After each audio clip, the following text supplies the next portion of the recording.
warahmatullahi wabarakatuh. Saya Faiza Al-Fatim Muslimah dengan NIA 531824 dari kelompok 7. Di sini saya akan menjelaskan materi day 1 atau hari pertama Diklat Menkop 25. Baik, jadi materi pertama ini dari Dr. Lailatul Farida dengan tema strategi membangun fashion brand. Yang pertama, jadi identifikasi brand itu adalah roh dari bisnis fashion yang kita jalankan atau Anda jalankan, seperti itu. Jadi riset merupakan salah satu tahapan awal sangat penting dilakukan ketika hendak memutuskan untuk berbisnis fashion. Kemudian yang ketiga, kualitas produk itu fokus pada desain yang unik dan kualitas produk yang unik juga. Yang keempat, manajemen operasional. Kemudian 4M ini merupakan yang pertama melihat, mengamati, kemudian meniru, kemudian yang keempat baru memodifikasi.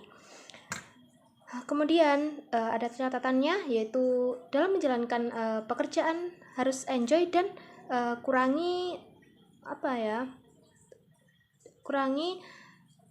tidak percaya diri gitu. Kemudian yang kedua, yaitu dalam menjalankan bisnis harus berani, jadi diajak susah dan menjadi seorang yang pekerja keras. Kemudian strategi branding dan pengembangan bisnis fashion.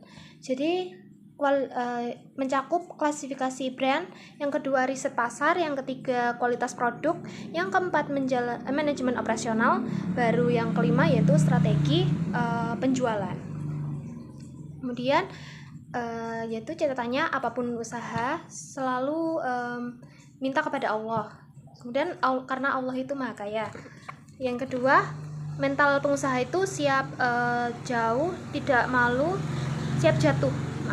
tidak malu dan siap salah. Yang ketiga yaitu strategi pemasaran, harus apa saja strategi pemasaran yang harus diperhatikan, yaitu yang pertama strategi jangka panjang, kemudian yang kedua yaitu strategi jangka pendek. Baik, lanjut materi kedua, yaitu dengan judul manajemen koperasi yang dibawakan oleh pemateri Pak Muhammad Sultan Aminuddin, Sarjana Komunikasi. Kemudian tujuan penelitian itu yaitu yang pertama meningkatkan kader yang berkualitas untuk membangun koperasi yang lebih baik.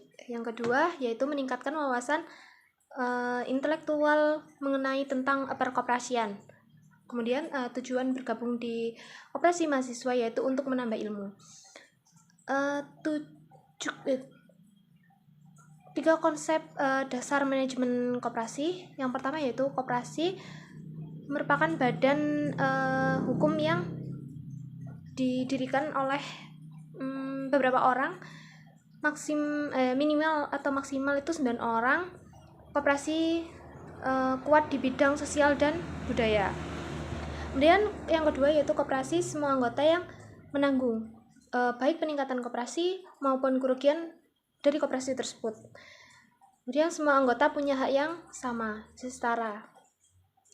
Yang ketiga baru Undang-Undang Nomor 25 Tahun 1992. Kemudian adapun fungsi-fungsi manajemen dalam koperasi, yang pertama yaitu planning, yang kedua organizing, yang ketiga actuating, dan yang keempat controlling. Kemudian perencanaan koperasi yaitu satu, penetapan tujuan. Penetapan tujuan ini terbagi menjadi dua, yaitu penetapan jangka panjang dan penetapan jangka pendek. Kemudian yang kedua yaitu menyusun rencana strategis dan operasional. Contohnya rencana pengembangan usaha, rencana peningkatan partisipasi anggota. Baik, lanjut ke materi 3 yang berjudul dengan manajemen keuangan koperasi.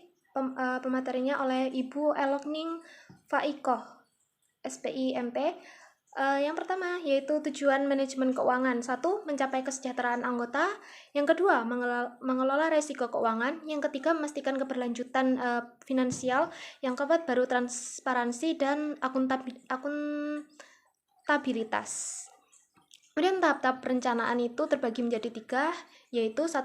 Tetapkan tujuan keuangan, yang kedua membuat rencana anggaran, yang ketiga baru membuat proyeksi laba atau rugi. Kemudian perencanaan keuangan merupakan proses dari identifikasi. Tahap perorganisasian keuangan ini merupakan tahap kedua. Jadi tahap-tahap ini terbagi menjadi 3, yaitu pembentukan bagian keuangan, pemisahan tugas dan wewenang, kemudian penentuan SOP untuk transaksi keuangan. Kemudian pada tahap pengimplementasian, yaitu yang ketiga, tahap ketiga, dan terbagi menjadi 3 juga, yaitu pelaksanaan transaksi resmi dari rencana tersebut, kemudian penggunaan dana sesuai dengan anggaran, kemudian yang ketiga pembuatan laporan keuangan. Kemudian yang tahap keempat, laporan posisi keuangan. Jadi laporan posisi keuangan ini terbagi menjadi 2, yaitu ekuitas atau modal koperasi dan laba atau rugi koperasi. Kemudian tahap yang terakhir yaitu tahap pengukuran.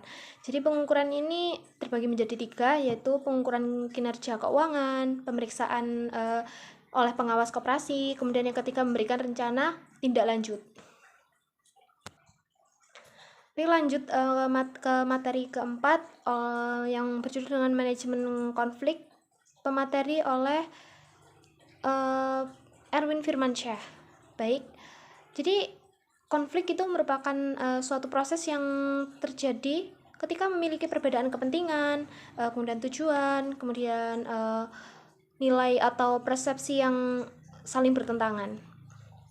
Kemudian jenis-jenis konflik itu terbagi menjadi 7. Yang pertama konflik intrapersonal, yang kedua interpersonal, yang ketiga intragroup, yang keempat itu intergroup, yang kelima konflik organisasi struktural, yang keenam konflik sosial, dan yang ketujuh konflik kepentingan.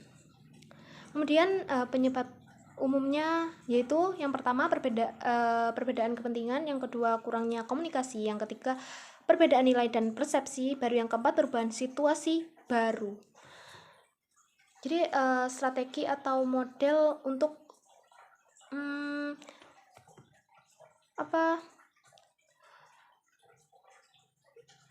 konflik itu tersebut yaitu 1. competing, kedua avoiding atau lari dari tanggung jawab, yang ketiga itu compromising atau berkompromi, yang keempat itu kolaborasi atau collaborating, yang kelima baru accommodating. Kemudian pengertian manajemen konflik yaitu atau merupakan proses. Lanjut ke pengertian manajemen konflik, yaitu merupakan proses penanganan masalah atau perbedaan kepentingan antara 2 orang atau lebih. Kemudian konflik bisa dikelola dengan baik. Yang pertama, bangun budaya yang terbuka dan terorganisasi. Kemudian 2, susun aturan atau SOP yang jelas. Kemudian terapkan mekanisme penyelesaian konflik. Kemudian yang keempat, pelatihan dalam komunikasi dan kepemimpinan. Yang kelima yaitu jaga keseimbangan tugas dan peran. Kemudian yang keenam, lakukan evaluasi dan refleksi. Yang ketujuh, tumbuhkan rasa kepemilikan dan kekeluargaan. Terima kasih. Wassalamualaikum warahmatullahi wabarakatuh.